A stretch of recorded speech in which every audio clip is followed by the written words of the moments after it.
அனைவருக்கும் வணக்கம். இது பிஎஸ்என் கிச்சன் யூடியூப் சேனல்.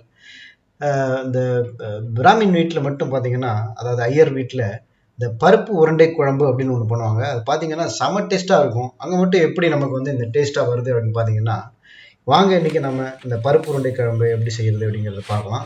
இப்போ நம்ம வந்து ஒரு பாத்திரத்தில் ஒரு 2 டம்ளர் அளவுக்கு ஒரு 150-200 கிராம் அளவுக்கு துவரம் பருப்பு, ஒரு 50 கிராம் கடலை பருப்பு போட்டு தண்ணியில் போட்டு ஊற வச்சுருக்கோம். ஒரு எலுமிச்சம்பழம் அளவுக்கு புளி எடுத்து தண்ணியில் போட்டு ஊற வச்சுருக்கோம். அதே மாதிரி இந்த பருப்பு ஊற வச்சுருக்கோம். அதனோட ஒரு 5 வரமிளகாயும் எடுத்து போட்டு நல்ல அதை ஊற வச்சுட்டு ஒரு 1.5 மணி நேரம் ஊற வச்சுட்டு அதை அரைச்சி தனியாக எடுத்து வச்சுருக்கோம். ரொம்ப குழன்னு அரைக்காமல் கொஞ்சம் நரன்னு அரைக்கணும். அதாவது இந்த பருப்பு வடைக்கு எப்படி அரைப்பாங்களோ அது மாதிரி ஒன்றுக்கு பாதியாக அரைச்சி கொஞ்சமாக உப்பு கலந்து நம்ம வந்து அதை நல்லா பிசைஞ்சு ரெடி பண்ணி எடுத்து வச்சுருக்கோம். இப்போ ஒரு இட்லி பாத்திரத்தில் கொஞ்சமாக எண்ணெய் தடவிட்டு, ஏன்னா இந்த மாவு வந்து ஒட்டாமல் இருக்கணும். இதை வந்து நம்ம இந்த அரைச்சி வச்சிருக்கிற பருப்பை வந்து வேக வச்சு தனியாக எடுத்து வைக்க போகிறோம். அதனால் இட்லி பாத்திரத்தில் இதை வேக வைக்க போகிறோம். ஒட்டாமல் இருக்கணுங்கிறதுக்காக அந்த பாத்திரத்தில் கொஞ்சமாக எண்ணெய் தடவிட்டு அதுக்கப்புறம் இந்த அரைச்சி வச்சிருக்கிற இந்த பருப்பை நாம் உருட்டி அந்த இட்லி பாத்திரத்தில் வச்சு வேக வைக்க போகிறோம். இட்லி பாத்திரத்தில் வச்சு ஒரு 10 மினிட்ஸ் நீங்கள் அதை வந்து வேக வச்ச போகிறோம். இட்லி பாத்திரத்தில் வச்சு 10 மினிட்ஸ் கழிச்சு எடுத்து பார்த்தீங்கன்னா அது நல்லாவே வெந்திருக்கும். இந்த மீன் டைம் நாம் வந்து இதுக்கு உண்டான காய்கறிகள் ஒரு 2 வெங்காயம், ஒரு 3 தக்காளி, ஒரு பச்சை மிளகாய், இது எல்லாத்தையும் 2 வரமிளகாயோடு சேர்த்து கொஞ்சமாக மல்லியோடு சேர்த்து நல்லா அரைச்சி மையாக அரைச்சி தனியாக எடுத்து வச்சுருக்கோம். துவரம் பருப்பு ஏற்கனவே நாம் வேக வச்சு எடுத்து வச்சுருக்கோம். அதுக்கப்புறம் புளி கரைசல் நான் சொன்ன மாதிரி எடுத்து வச்சுருக்கோம். இப்போது இந்த பருப்பு வந்து இட்லி குக்கரில் வெந்துக்கிட்டு இருக்கு. ஒரு வானிலையில் சமையல் எண்ணெய் ஒரு 3-4 ஸ்பூன் அளவுக்கு ஊற்றிட்டு எண்ணெய் காஞ்ச பிறகு கடுகு, வெந்தயம், கொஞ்சம் கருவேப்பிலையை போட்டு அதை தாளிச்சிட்டு அரைச்சி வச்சுருக்கக்கூடிய இந்த வெங்காயம், தக்காளி, பச்சை மிளகாய், மல்லி எல்லாம் போட்டு நம்ம அரைச்சி வச்சுருக்கோம் இல்லையா, அதையும் இதில் போட்டு லேசாக பச்சை வாடை வராமல் இருக்கிறதுக்கு அதை வந்து ஒரு 2 நிமிஷம் அப்படியே நல்ல கிளறிக்கிட்டே இருங்க. அடிப்பிடிக்கக்கூடாது, கிளறிக்கிட்டே இருங்க.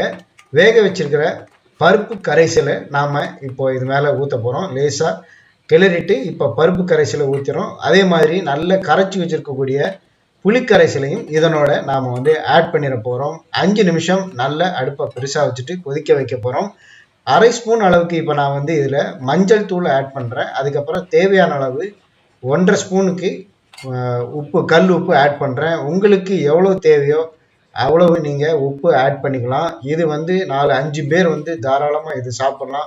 இந்த உருண்டை வந்து பார்த்தீங்கன்னா கிட்டத்தட்ட ஒரு 15 உருண்டை வரைக்கும் வரும். அதனால் இது வந்து தாராளமாக ஒரு 5-6 பேர் தாராளமாக சாப்பிட்லாம். இந்த உருண்டை வந்து குழம்பு சாதத்துக்கு தொட்டுக்கவும் செய்யலாம். அதே சமயத்தில் தயிர் சாதத்துக்கும் தொட்டுக்கலாம். அந்த அளவுக்கு இந்த உருண்டை குழம்பு வந்து செம டேஸ்ட்டாக வரும். இப்போ நான் சொன்ன மாதிரி இந்த வானிலையில் இதெல்லாம் போட்டு நல்லா கொதிக்க வைங்க. கொஞ்சமாக பெருங்காயத்தூளையும் அதில் போட்டு நல்லா கொதிக்க வைங்க. 5 நிமிஷம் நல்லா கொதிக்கட்டும். இப்போ வந்து வேக வச்சிருக்கிற இந்த பருப்பு உருண்டை நாம் வந்து எடுத்துக்கிறோம். இது நல்லா வெந்திருக்கான்னு பார்த்தீங்கன்னா நல்லாவே வெந்திருக்கு. கிட்டத்தட்ட ஒரு 15-16 உருண்டை அளவுக்கு வந்திருக்கு. இப்போ இந்த குழம்பு நல்லா கொதிச்சுக்கிட்டு இருக்கும் போதே நாம் வந்து வேக வச்சு எடுத்து வச்சிருக்கிற இந்த பருப்பு உருண்டையும் அந்த குழம்புல நாம் வந்து ஆட் பண்ணிடுறோம். ஒரு 5 நிமிஷம் நல்லா கொதிக்க வச்சுட்டு அடுப்பை சிம்மில் வச்சு ஒரு தட்டு போட்டு மூடிடுங்க. இந்த உருண்டை வந்து நல்ல அந்த குழம்புல ஊறணும். அதுதான் ரொம்ப முக்கியம். ஏற்கனவே நாம் வந்து இந்த பருப்பு உருண்டையிலையும் உப்பு போட்டு வேக வச்சிருக்கிறதுனால இதுக்குன்னு தனியாக வந்து நிறைய உப்பு போட வேண்டிய அவசியம் இல்லை. ஏற்கனவே அதுலேயும் உப்பு இருக்குது, குழம்புலையும் உப்பு சேர்த்துருக்கோம். அப்படிங்கும்போது இந்த குழம்புல உள்ள உப்பு, காரம் எல்லாமே இந்த உருண்டையிலையும் இறங்கும். அப்போது இந்த குழம்பு வந்து செம டேஸ்ட்டாக இருக்கும். குழம்பு ஆன பிறகு ஒரு 1 ஹவர் ஒரு தட்டு போட்டு அதை வந்து மூடி வச்சிருங்க. அதுக்கப்புறம் சாப்பிட்றதுக்கு அது தயாராக இருக்கும். ஏன்னா அந்த நேரத்தில் அந்த உருண்டையில் இருக்கக்கூடிய உருண்டை வந்து குழம்புல நல்லா ஊறி இருக்கணும். அப்போ தான் வந்து பார்த்தீங்கன்னா அதை நம்ம அந்த உருண்டையை உடைக்கும் போது அது ஈஸியாக உடையும்.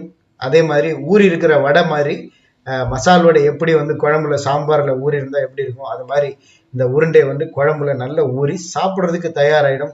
1 ஹவர் கழிச்சு நீங்கள் சாப்பிட்டு பார்த்தீங்கன்னா செம்ம டேஸ்ட்டாக இருக்கும். இதே மாதிரி பருப்பு உருண்டை குழம்பு நீங்களும் செய்து பார்த்துட்டு நம்ம வீடியோ பதிவுக்கு கீழே உங்களுடைய கமெண்ட்டுகளை தெரிவிங்க. வீடியோ பிடிச்சதுன்னா லைக் பண்ணுங்க, எல்லாருக்கும் ஷேர் பண்ணுங்க. கடைசியாக நம்ம மறக்காம நம்ம பிஎஸ்என் கிச்சன் யூடியூப் சேனலுக்கு அடுத்தடுத்த இது போன்ற வெஜிடேரியன் சமையல் பதிவுகளுக்கு சேனலை சப்ஸ்கிரைப் பண்ணுங்க. நன்றி.